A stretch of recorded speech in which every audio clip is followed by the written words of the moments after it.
Bakit kulay orange ang bola sa basketball?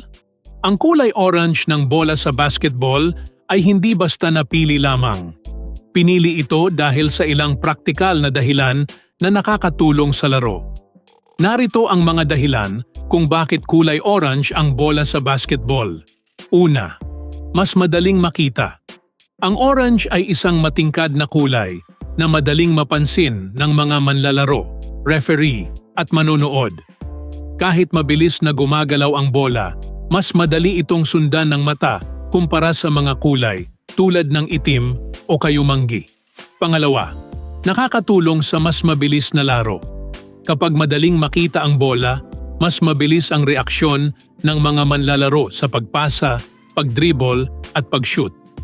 Nakakatulong ito upang maging mas maayos at mas mabilis ang takbo ng laro. Pangatlo, nakikita kahit sa iba't ibang ilaw. Noong unang panahon, ang mga bola sa basketball ay kulay kayumanggi o brown.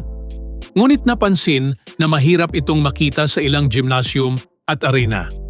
Dahil dito, ipinakilala ang kulay orange upang maging mas malinaw ang bola sa ilalim ng iba't ibang kondisyon ng ilaw.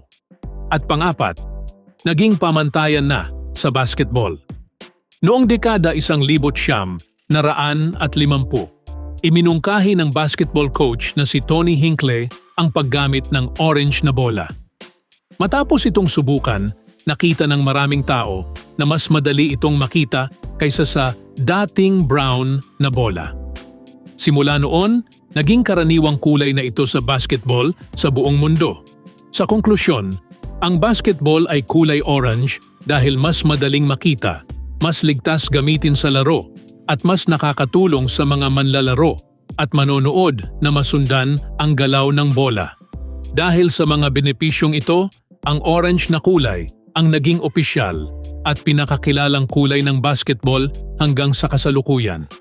Ngayon, alam mo na kung bakit orange ang kulay ng basketball. Hindi lang pala ito basta disenyo, pinili ang kulay na ito para mas madaling makita ng mga manlalaro, referee, at manonood habang mabilis ang takbo ng laro. Kung may natutunan ka, huwag kalimutang i-like, i-share at i-follow para sa mas marami pang nakakatuwang kaalaman. Maraming salamat sa panunood, kita-kits sa susunod na video.